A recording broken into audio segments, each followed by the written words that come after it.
काल गीता में आप सुन रहे हैं जितेंद्र राठौड़ के साथ दान की महिमा। एक भिखारी हर रोज की तरह सुबह सुबह भीख मांगने निकला। चलते समय उसने अपनी झोली में जौ के मुट्ठी भर दाने डाल लिए। इस अंधविश्वास के कारण कि भिक्षाटन के लिए निकलते समय भिखारी अपनी झोली खाली नहीं रखते। थैली देखकर दूसरों को लगता है कि इसे पहले से ही किसी ने कुछ दे रखा है। पूर्णिमा का दिन था। भिखारी ने सोचा कि आज ईश्वर की कृपा होगी तो मेरी झोली शाम से पहले ही भर जाएगी। अचानक सामने से राजपथ पर उसी देश के राजा की सवारी आती हुई दिखाई दी।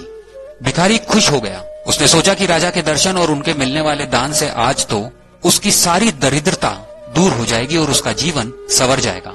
जैसे जैसे राजा की सवारी निकट आती गई, भिखारी की कल्पना और उत्तेजना भी बढ़ती गई। जैसे ही राजा का रथ भिखारी के निकट आया, राजा ने अपना रथ रुकवाया और उतरकर उसके निकट पहुंचे। भिखारी की तो मानो सांसें ही रुकने लगी, लेकिन राजा ने उसे कुछ देने के बदले उल्टे अपनी बहुमूल्य चादर उसके सामने फैला दी और उससे भीख की याचना करने लगे। भिखारी को समझ में नहीं आ रहा था कि वह क्या करे।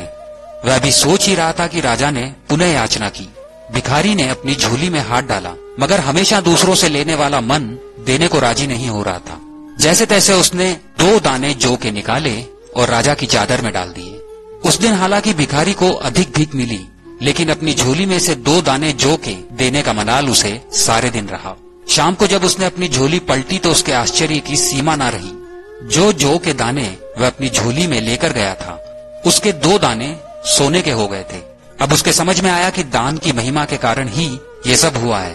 वो दुखी हुआ। काश उस समय उसने राजा को अधिक जौ दिए होते, लेकिन दे नहीं सका, क्योंकि उसकी देने की आदत जो नहीं थी। देने से कभी कोई चीज घटती नहीं है, लेने वाले से देने वाला बड़ा होता है।